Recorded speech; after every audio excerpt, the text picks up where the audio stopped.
Jai Bhim, Namo Buddhaya. Today, on the 21st of August, the Bar Council of Punjab and Haryana organized a National Law Conference to celebrate the 100 years of Baba Sahib Dr. B.R. Ambedkar's legal practice, in which session number 3, a slot from 1:30 to 3 p.m. was given to the Ambedkarite advocates, and we were asked to invite panelists of our own choice.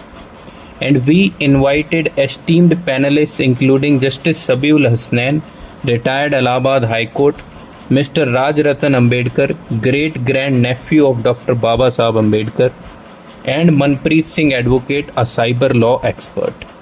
But unfortunately, the slot was unexpectedly cancelled without any explanation a day before the event. However, we have made alternative arrangements and are fortunate to have Mr. Raj Ratan Ambedkar with us today. Sir, आपसे यही जानना चाहेंगे कि आपको क्या लगता है कि प्रोग्राम क्यों कैंसिल कर दिया गया? सबको नमो बुद्धाय, जय भीम।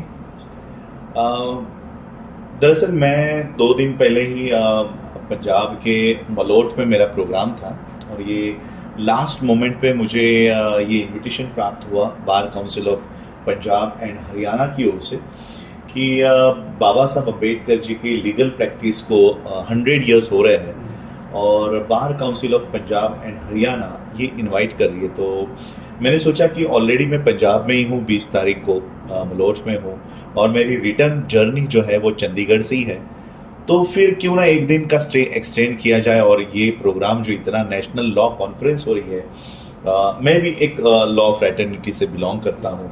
बाबा साहब के कॉन्स्टिट्यूशन के ऊपर मैं बहुत काम करता हूँ, not only in India, at abroad also. Australian parliament में मैं इंडियन डेमोक्रेसी पर मेरा वहाँ पर ऑस्ट्रेलियन पार्लियामेंट में स्पीच रखा गया था। तो मुझे एक अच्छा ये अपॉर्चुनिटी दिख रही थी कि चलो ऑस्ट्रेलिया मुझे बुलाता है, कनाडा में हम लोगों ने बात की है, यूएस में बात की है, चलो भारत के लोग धीरे धीरे समझ में आ रहे हैं, तो यहाँ पर भी जाया जाए और बाबा साहब के डेमोक्रेसी को, जो डेमोक्रेसी का व्यू बाबा साहब का है, वो लोगों को बताया जाए। लेकिन जिस दिन मैं ये सारा प्रिपरेशन मैंने सारे नोट्स बना के रखे हुए हैं, मेरा सारा स्पीच रेडी हुआ था कि कौन सी वो बातें हैं जो बाबा साहब की हम बता सकते हैं कि जो नेशन को फर्स्ट पहले पायदान पे रखती है। तो वो सारे स्पीचेस भी मेरे रेडी थे, क्या बात करनी है, क्या टॉपिक्स रखने हैं, क्योंकि हम लोग जो पैनलिस्ट है वो भी जजेस है, सारे लीगल फ्रेटर्निटी से है, तो उस तरह से रिप्रेजेंटेशन एक अंबेडकर फैमिली से हो, उनको भी लगे कि हाँ ये पढ़े लिखे लोग हैं, ये कोई इसी तरह से कुछ भी बोलने वाले लोग नहीं हैं, ये सारे वेल इन्फॉर्म्ड है और सारा इनके पास कंटेंट जो है वो होता है। लेकिन एक रात पहले पता चलता है कि कॉन्फ्रेंस कैंसिल नहीं है, सिर्फ मेरा जो सेशन है, सेशन नंबर 3, सिर्फ वो पोस्टपोन किया हुआ है। यानी आज की नेशनल लॉ कॉन्फ्रेंस हो रही है, लेकिन जिसमें मैं अपनी बात रखने वाला हूं, सिर्फ वो कैंसिल है। तो कहीं ना कहीं ये एक दर्द कहो, ये एक दुख कहो, ये होता है। बाबा साहब अम्बेडकर जी के लीगल प्रैक्टिस को 100 इयर्स हो रहे हैं और उन्हीं के फैमिली का पढ़ा लिखा और वो भी डेमोक्रेसी के ऊपर बोलने वाला वक्ता आपको नहीं चाहिए। आपको कौन चाहिए? मिनिस्टर्स। आपको किसी फलाना पार्टी के लोगों को रिप्रेजेंटेशन, यानी आपको उनको अम्बेडकराइट दिखाना है। यानी बाबा साहब पे कौन बात करेगा? तो फलाना फलाना पार्टी का एमपी बात करेगा। हमें बात करने की वहां पर आजादी नहीं है। आज बाबा साहब की मूवमेंट कौन चलाना है? अभी रामानंद कोविंद जी ने एक बुक पब्लिश की थी, बुक का नाम है, पब्लिक डोमेन पे है, अंबेडकर एंड मोदी। तो बाबा साहब के विजन इस देश में कौन पूरा कर रहा है? Only and only Narendra Modi. तो ये माइंडसेट पूरे भारत में तैयार किया जा रहा है। ये उसी का रेप्लिका मुझे नेशनल लॉ कॉन्फ्रेंस, जो मेरा सेशन कैंसिल हुआ है, हमारा सेशन कैंसिल हुआ है, उसमें मुझे पता चलता है कि बाबा साहब के विजन्स बताने का काम अब सिर्फ एक XYZ पार्टी के लोगों का, उनकी ही मक्तेदारी कहते हैं हम लोग मराठी में, उनका ही अधिकार रह गया है कि बाबा साहब की लेगेसी यानी सिर्फ हम लोग बताएंगे, आप लोग नहीं बता सकते। तो ये नेशनल लॉ कॉन्फ्रेंस जो कैंसिल हुई है, मुझे लगता है कहीं ना कहीं उसके पीछे ये रीजन है। लेकिन मुझे एक अच्छा भी लगा, वो उस समय भी अंबेडकर से डरते थे और आज भी अंबेडकर से डरते हैं। तो सर आप कुछ विजन ऑफ बाबा साहब के ऊपर बताना चाहिए? जी देखिए, बाबा साहब अंबेडकर जी ने डेमोक्रेटिक, किसी भी कंट्री को डेमोक्रेसी के लिए अगर अब वो अपनाना चाहता है तो डेमोक्रेसी को जिंदा रखने के लिए, सरवाइव करने के लिए क्या क्या आवश्यक है, ये बाबा साहब का डिटेल स्पीच बाबा साहब अंबेडकर जी ने पूना में लॉयर्स के एसोसिएशन में ये स्पीच दिया हुआ है। और वो स्पीच भारत के हर व्यक्ति को जानना चाहिए। इस स्पीच को भी मेरे ख्याल से सर्टन 100 इयर्स पूरे हुए और पूना में भी लॉयर्स एसोसिएशन ने, बेंच ने, जो बार एसोसिएशन की बेंच होती है, उन्होंने भी इसको रिमार्क करते हुए वो दिन सेलिब्रेट किया, महाराष्ट्र के पूना के सारे लीगल फ्रेटर्निटी ने। और बाबा साहब के जो विजन है वो आज भारत के हर व्यक्ति को पता होने जरूरी है। किसी भी डेमोक्रेटिक कंडीशंस में कंट्री को अगर डेमोक्रेसी आपको अपनाना है तो वहां पर कास्ट नहीं होनी चाहिए। जब तक वहां पर कास्ट है तो डेमोक्रेसी नहीं है। तो ये विजन्स हम लोगों को बताने होंगे। बाबा साहब ने इस देश को अपलिफ्ट करने के लिए जो विजन्स दिए हैं वो भारत के हर नागरिक को पता होना चाहिए। कॉन्स्टिट्यूशनल मॉरलिटी के बारे में बात करते हैं बाबा साहब। ऑपोजिशन पार्टी को कितना महत्व देना चाहिए, कितना निष्पक्ष होना चाहिए, ये सारी बातें बाबा साहब अम्बेडकर डेमोक्रेसी के लिए कहते हैं कि डेमोक्रेटिक कंट्री में ऑपोजिशन पार्टी स्ट्रांग होनी चाहिए, वहां पर कॉन्स्टिट्यूशनल मॉरलिटी लोगों में होनी चाहिए। हमारे यहाँ पर 77 इयर्स हो गए इंडिपेंडेंस को, 74 इयर्स हो गए कॉन्स्टिट्यूशन को अपनाकर। भारत के लोगों को संविधान के कितने अनुच्छेद है, कितने आर्टिकल्स है उसके बारे में पता नहीं। आर्टिकल 14 क्या है पता नहीं, आर्टिकल 15 क्या है पता नहीं। क्या एक्सपेक्ट करते हो हम लोग? 74 इयर्स के बाद भी हमें संविधान पता नहीं है, किस कॉन्स्टिट्यूशनल मॉरलिटी की बात हम लोग कर रहे हैं जब हमारे में वो नैतिकता ही नहीं है। तो सर आप रेलेवेंस आज के टाइम में कॉन्स्टिट्यूशनल मोरालिटी का क्या है? देखो, आज एक तरफ बाबा साहब अम्बेडकर कहते हैं कि भारत के लोगों में कॉन्स्टिट्यूशनल उनके हक और अधिकार क्या है उसकी सारी जानकारी होनी चाहिए। संविधान के प्रति उन लोगों को, भले वो संविधान कमजोर क्यों ना हो, ये संविधान हम लोगों ने अपनाया है, अब उसके प्रति हमारे हर दिल में आदर होना चाहिए। हर व्यक्ति के दिल में संविधान के प्रति आदर होना चाहिए। मैंने देखा राजस्थान में पिछले साल संविधान के खिलाफ रैली निकाली जाती है और वो भी एक मेंबर ऑफ पार्लियामेंट निकालता है। जिस संविधान के राइट्स का इस्तेमाल करते हुए वो मेंबर ऑफ पार्लियामेंट बनता है, वो उसी संविधान के खिलाफ रैली निकालता है और देश के लोगों में संविधान के प्रति नफरत तैयार करता है।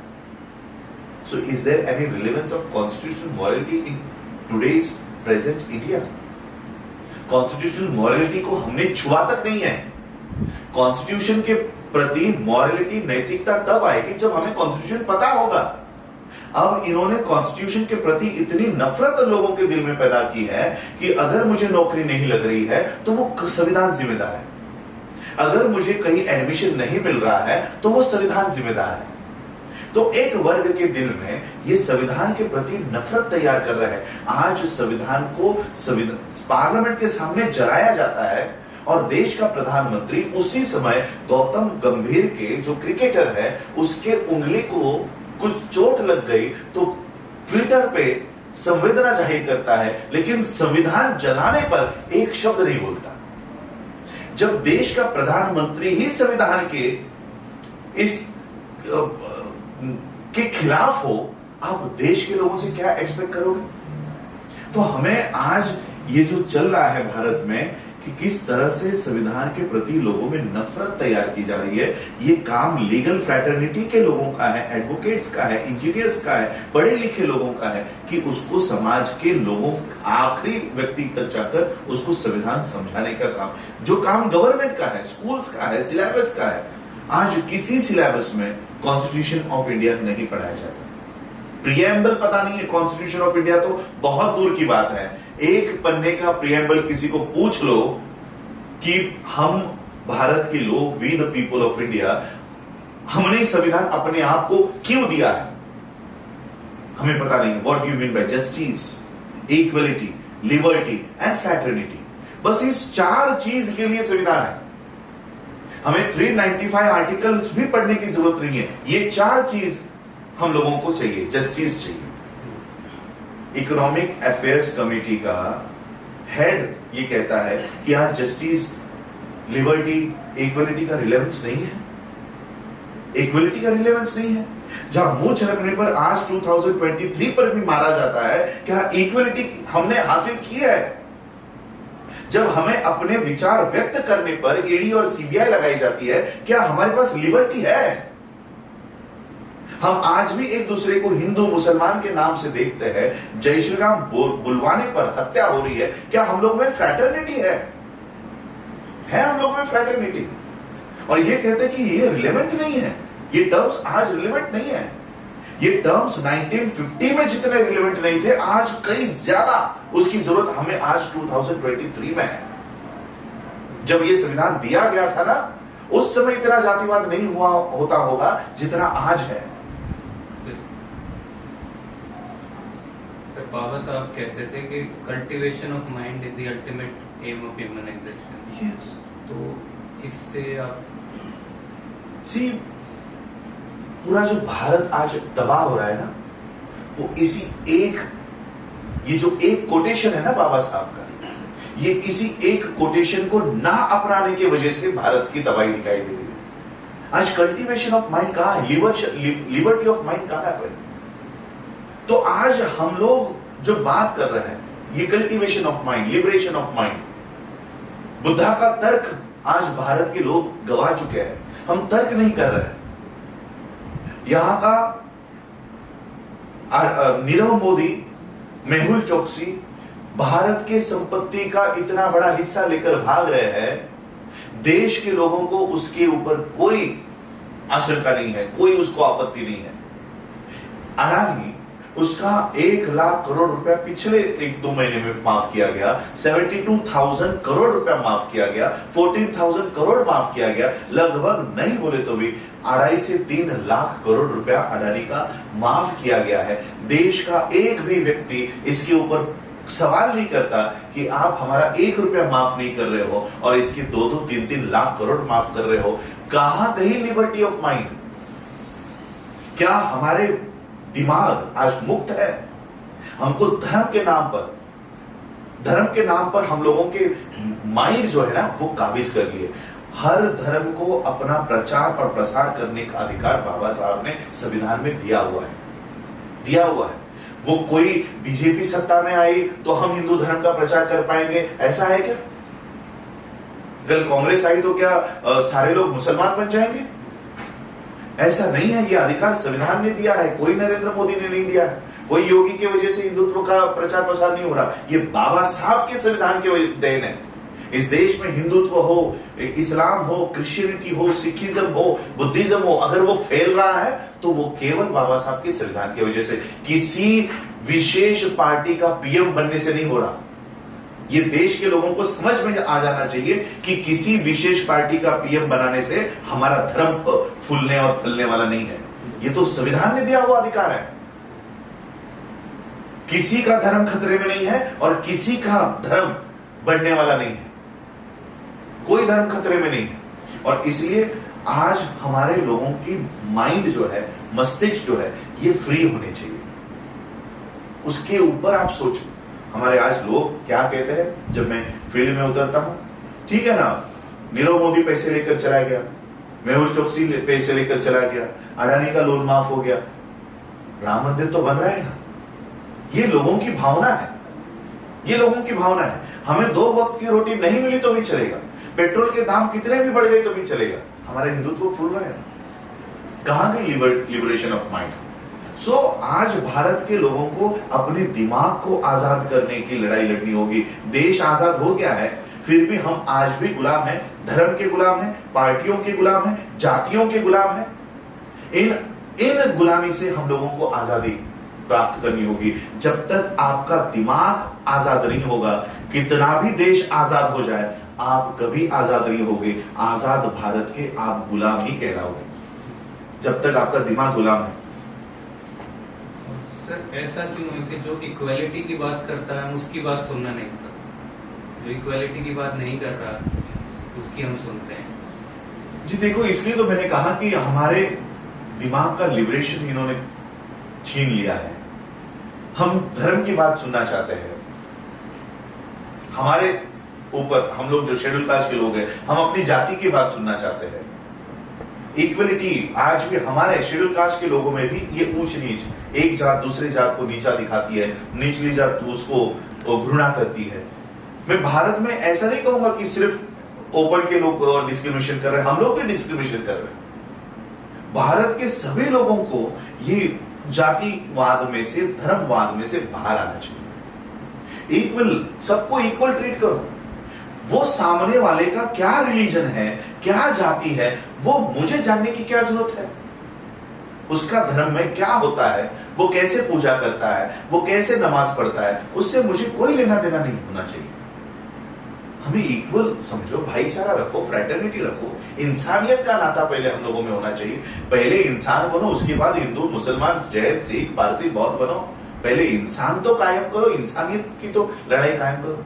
और इसलिए आज हम लोगों को, इस देश के सभी लोगों को इक्वल समझना बहुत जरूरी है। कौन किस जाति का है, कौन किस बिरादरी का है, हमें उससे कोई लेना देना नहीं है। बाबा साहब एक बात हमेशा कहा करते थे कि हम पहले हिंदू हैं, हम पहले मुसलमान हैं, हम पहले सिख हैं, पारसी है, जैन है, बुद्धिस्ट है। ये भावना अपने आप में नहीं पैदा करो। हम पहले इंडियंस हैं, हम पहले भारतीय हैं, ये भावना अपने आप में तैयार करो। ये एक जरिया है इक्वलिटी को एस्टैब्लिश करने का। क्योंकि हम एक दूसरे की जाति देखते हैं, तो अब जाति मत देखो, कम से कम वो भारतीय है। क्या मेरे लिए इतना काफी नहीं है कि वो मेरे देश का सदस्य है, मेरे देश का रहवासी है, मेरे देश का नागरिक है? क्या मेरे लिए इतनी इंफॉर्मेशन काफी नहीं है कि हम खोद खोद के उसकी जात और धर्म जानना चाहते हैं? तो ये इक्वलिटी तभी आएगी जब हम नेशनलिटी की भावना हमारे दिल में पैदा होगी।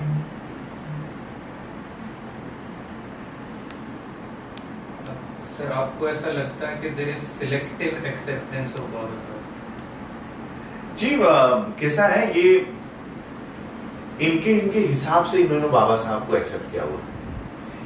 बाबा साहब अंबेडकर जी को, जैसे मैंने जब देखा CNRC लागू हुआ तो हिंदुस्तान टाइम्स ने बाबा साहब की सिर्फ एक लाइन कोट की और बाबा साहब अंबेडकर जी को बस उतना ही दिखाया, तो बाबा साहब तो CA के फेवर में है, तो बाबा साहब की सारी लाइंस क्यों नहीं कोट कर रहे हो? तो कहीं ना कहीं ये बाबा साहब को उनके मतलब का जितना बाबा साहब के राइटिंग एंड स्पीचेस से उठा सकते हैं, बस उतना ही प्रेजेंट करते हैं। तो ये सिलेक्टिव बाबा साहब लोगों तक ला रहे हैं, और सिलेक्टिव हमने भी कर लिया है। हमने भी क्या किया है, बाबा साहब दलितों के मसीहा है, तो ये सिलेक्टिव हम लोग भी कर रहे हैं। क्या बाबा साहब ने महिलाओं के हक और अधिकार के लिए नहीं लड़े? क्या बाबा साहब इस देश के लेबर्स के हक और अधिकार के लिए नहीं लड़े? क्या बाबा साहब इस देश के स्टूडेंट्स के हक और अधिकार के लिए नहीं लड़े? बाबा साहब इस देश के हर व्यक्ति के हक और अधिकार के लिए लड़े। इतना ही नहीं, बाबा साहब ब्राह्मण्स के भी हक और अधिकार के लिए लड़े। कॉन्स्टिट्यूशन में मुझे बताइए, क्या किसी विशेष जाति या धर्म के लोगों को फेवर किया है?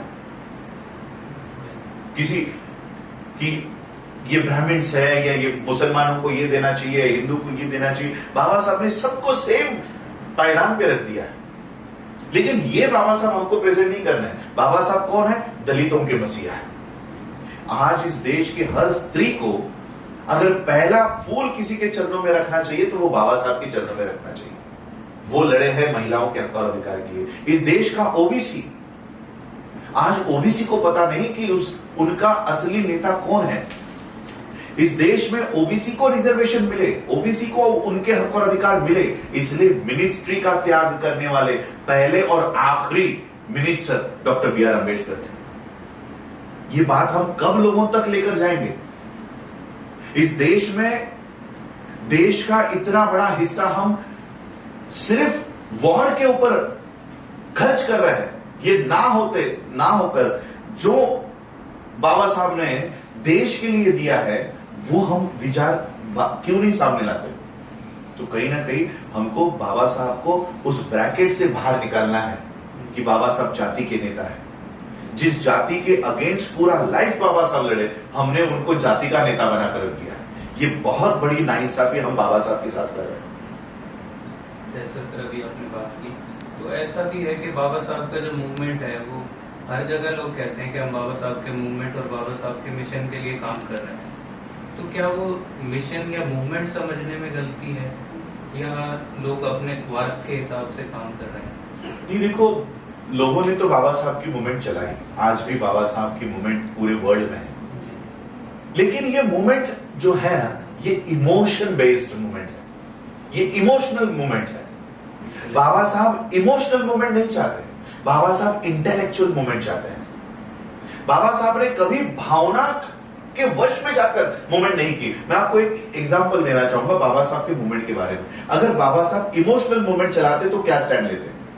जब बाबा साहब महाड़ के 14 तालाब का आंदोलन का सेकेंड फेज करने गए, तब ब्रिटिश पुलिस ऑफिसर्स ने बाबा साहब की मुलाकात की और बाबा साहब से कहा कि बाबा साहब, यहाँ के ब्राह्मणों ने कोर्ट में स्टे ऑर्डर लाई है कि आप महाड़ के 14 तालाब पर नहीं जा सकते। अगर बाबा साहब अम्बेडकर इमोशनल मूवमेंट चलाते तो बाबा साहब क्या करते पता है? बाबा साहब हजारों लोगों को लेकर महाड़ के 14 तालाब पर चले जाते, भाई हम जाएंगे करके, तुम कौन होते हो तो हमको रोकने वाले? ये हमने किया, हमने देखा है। जब सुप्रीम कोर्ट ने गुरु रविदास घर को गिराने के बाद उस वहां पर जाने के लिए मनाही आदेश निकाला, फिर भी हमारे लोग वहां गए। हमारा एक फलाना नेता लोगों को लेकर गया और क्या हुआ? सब अरेस्ट हुए, 98 बच्चे अरेस्ट हुए। क्या ये बाबा साहब की मूवमेंट है? बाबा साहब ने क्या स्टैंड लिया पता है? ठीक है, कानून का मनाही आदेश है, हम नहीं जाएंगे। और बाबा साहब ने क्या किया कि जिस ग्रंथ की वजह से तुम हमको पानी पीने से रोक रहे हो, बाबा साहब ने अपना आंदोलन डाइवर्ट किया और उस ग्रंथ को जलाया जहां से ये स्टे ऑर्डर ये लाने में कामयाब हुए थे। उस मनु के कानून को, मनुस्मृति को जलाने का काम किया। ये इंटेलेक्चुअल मूवमेंट है बाबा साहब की। ये इंटेलेक्चुअल मूवमेंट दिख रही है आपको? 98 बच्चे रासुका में चले गए, खुद जो लेकर गया उसके ऊपर रासुका है। क्या ये इंटेलेक्चुअल मूवमेंट है? ऐसे अनपढ़ लीडर्स अगर हमारे समाज में थोपे गए, सोचो वो समाज को कहां लेकर जाएंगे? वैसे ही देश में हम अल्पसंख्यक है, माइनॉरिटी है, लेकिन जेलों में हम मेजॉरिटी में होंगे। समझ रहे हो आप लोग? हम लोग लीगल फ्रेटर्निटी के लोग हैं। अगर कोर्ट ने कोई आदेश दिया है, we have to respect that. अगर कोर्ट का कोई आदेश है तो कोर्ट से ही हमको उसको लड़कर, कानूनी लड़ाई लड़कर हमको ये करना है। हम हमारे बच्चों को गोलियां मरवा रहे हैं, सिर्फ जय जय जय जय जय भीम के नारे लगाकर गाड़ियों पे स्टंटबाजी कर रहे हैं। इंटेलेक्चुअल मूवमेंट कहां पर है? जीरो हो चुकी है। जस्टिस की बात बाबा साहब कर रहे हैं, social justice, economical justice, political justice. कहां है हमारी इकोनॉमिकल जस्टिस? कहां है हमारी social justice? Social justice, society कब बनती है? सोसाइटी, एक आदर्श सोसाइटी तब होती है जब उस सोसाइटी में कास्ट सिस्टम नहीं होता। कास्ट सिस्टम नहीं होता। हमारे यहां द ग्रेट चमार, द रॉयल वाल्मीकि, जाटव, क्या हम एक आदर्श सोसाइटी बन पाए हैं? मुझे नहीं लगता हम लोग एक आदर्श आइडियल सोसाइटी बन पाए। और इसलिए हमको बाबा साहब के इंटेलेक्चुअल मूवमेंट को हाथ में लेना है। आज तक हमने बाबा साहब की इमोशनल मूवमेंट चलाई। मैं ये नहीं कहूंगा कि उसकी जरूरत नहीं है। जयंती भी मनाओ, 14 अप्रैल को जब बाबा साहब की जयंती आएगी पूरे वर्ल्ड में मनाओ, लेकिन रिमेनिंग 364 डेज बाबा साहब के विचारों के ऊपर काम करो, प्रॉब्लम ऑफ रूपी के ऊपर काम करो, पीपल्स एजुकेशन सोसाइटी के लिए काम करो। एजुकेशनल मूवमेंट खड़ी करो, इकोनॉमिकल मूवमेंट खड़ी करो। हमारा मीडिया नहीं है। जब 100 साल पहले बाबा साहब अपना खुद का मीडिया तैयार करके गए हैं, मूक नायक, प्रबुद्ध भारत, जनता, खुद का मीडिया था बाबा साहब का। हम बाबा साहब की मूवमेंट चला रहे हैं, हमारा खुद का मीडिया नहीं है। आप कह रहे हो ना कि हम बाबा साहब की मूवमेंट चलाने में कामयाब हुए कि नहीं हुए, तोल कर देखो बाबा साहब के सामने। हम बाबा साहब के पैर के नाखून के बराबर भी नहीं पहुंच पाए, जबकि अब हमारे पास रिसोर्सेस है। गाड़ियां आ गई, बंगले आ गई, जमीनें आ गई, नौकरी आ गई, सैलरी आ गई। कुछ नहीं था बाबा साहब के पास। जब कुछ नहीं था तो बाबा साहब ने इतनी बड़ी मूवमेंट खड़ी की।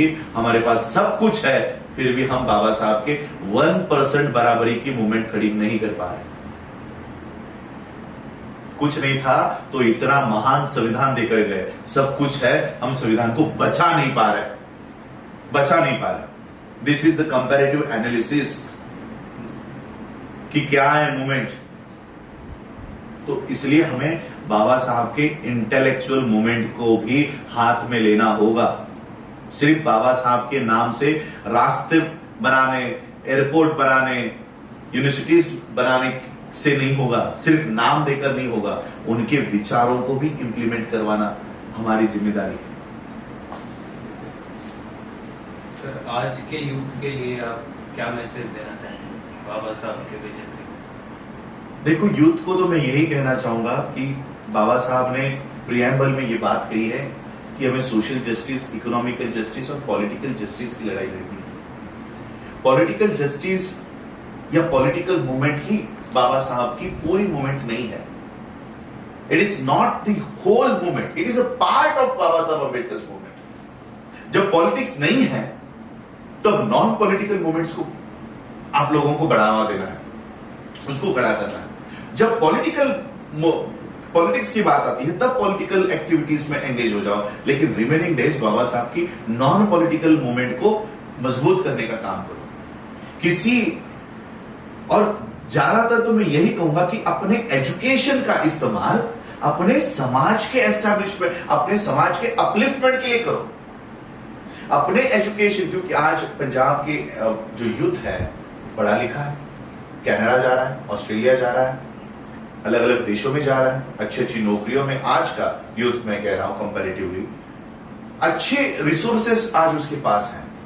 ये केवल और केवल बाबा साहब की देन है, केवल और केवल बाबा साहब की देन।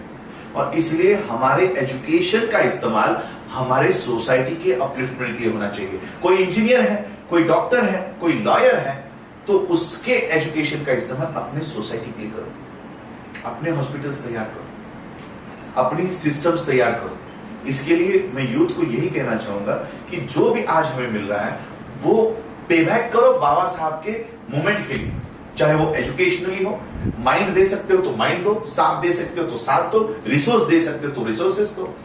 ये आज के यूथ को ध्यान में रखते हुए काम करना चाहिए।